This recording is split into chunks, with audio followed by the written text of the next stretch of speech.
Hey guys, it's Bassima, remote work and productivity coach. Welcome back to my channel. In today's video, we're going to be planning out our 5-year career vision. We're calling this a 5-year vision, but really all we're going to be planning out is the next 6 months, starting from July to December of 2021. Oftentimes, if we're just looking at the time span of 6 months, we can really limit ourselves in how far we're thinking of our dreams or our goals. So I want you to set that objective for yourself. Where do you want to be in 5 years? And then the goals that we're going to set for the next 6 months are going to be in alignment with that goal. So I'm creating this 5-year plan today with the intention that it's going to kick my booty into gear. It's going to help me get super laser focused and really give me a step-by-step action plan. If you're feeling like this is something that's coming right on time for you, then I encourage you to get your notebook, get your beverage, and let's get started planning out your 5-year vision and especially the next 6 months for you. First step is pretty universal in all these 5-year plans, and it's really to get specific as to where it is that you want to go. Take some time to actually brainstorm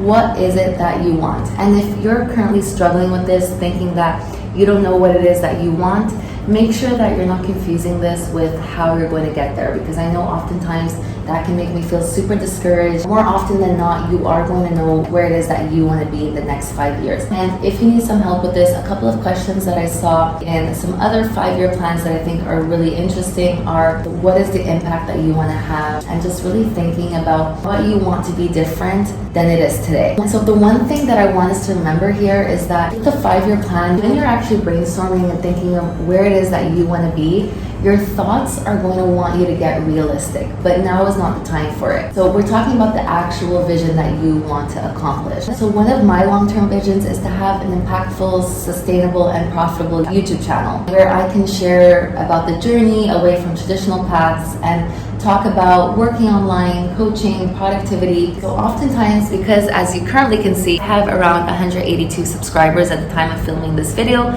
so it can feel like this goal is just so far out of reach. My thoughts are most likely going to start to kick in at this point in time and make me feel like this is so not reachable for you. Forget about even thinking of this goal.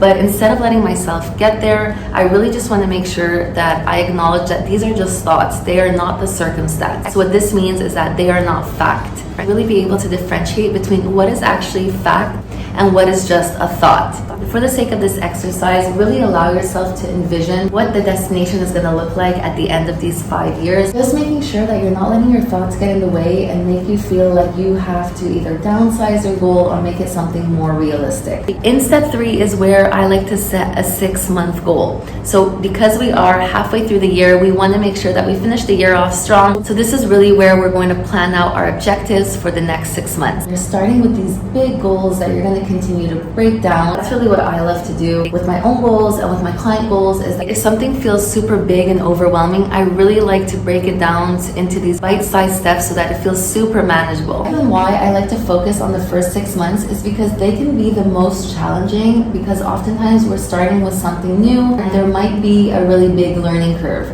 So if you feel like you're underachieving here, it's a good time to tap into the person that you want to become and really start to think of what is it that they would be thinking and feeling, and how you can start to get closer to that. So for example, let's take my YouTube channel. So I know that I want to reach 100,000 subscribers within the next 5 years. So at the end of my 6 months, I want to have hit 1,000 subscribers and 4,000 watch hours. And the way I really want to feel is confident about my YouTube channel, my YouTube growth. Just really make sure that I know that I'm coming from a place that's serving and helping people to the best of my abilities. So take some time here and think about where is it that you want to be in 6 months that's going to be on the path of this 5-year vision. When you're setting this 6-month goal, you just want to make sure that you're rechecking in with yourself. Is this realistic and achievable within the timeline and the resources that I have available for me at this point in time? And if you feel it's not, you can either downsize your goal a little bit to make it more manageable for you and to make sure that you're consistently encouraged and motivated along the way. You still want it to feel like a stretch though. So it should be slightly challenging for you. It should require you to get resourceful, but you still want to feel like you're on the path to reaching that goal, that you're not consistently losing discipline and motivation. So in step 4 is where you want to break this down even more. What I like to do is break it down to the 3-month mark and then the 1-month mark. That way it's easier for you to know what steps are going to bring you closer to that 1-month goal and that 3-month mark. Your goal here doesn't have to be outcome related.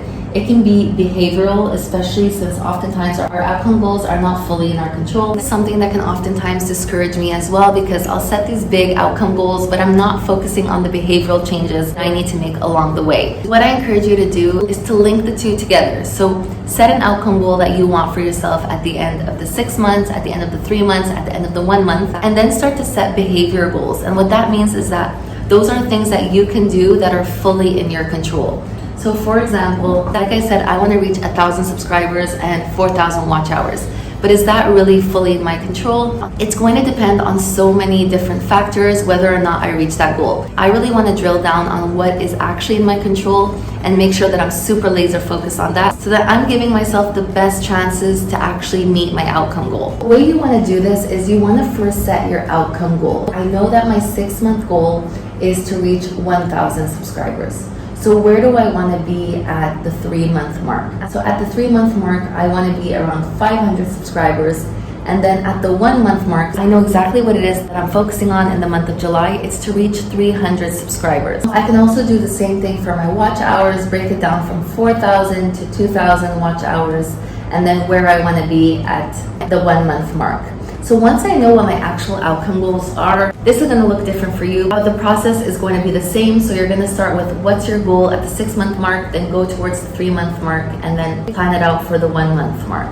My 6-month goal is to have 1,000 YouTube subscribers and 4,000 watch hours. In reality, this is not fully in my control. There are a lot of variables that are going to come into play here. So I really want to drill down on the behavioral changes that I need to make to really help me and propel me closer towards that 6-month goal. So things that are actually in my control is deciding on the number of videos that I want to output. Currently, I'm outputting 1 live video and 1 pre-recorded video a week. That would mean 2 videos a week. So this is something that I plan to keep up with for the next 6 months, and I know that I have full control over this. Another behavioral change that I can do is really to zero in on what is working on my channel and doing more of that if it relates to topics that I want to continue talking about. I can also choose to include in weekly reflections and analytical reviews so I can make sure that I'm on track towards hitting my goals. What I've noticed with me is daily reflections don't work well for me, neither do daily analytical reviews work well for me.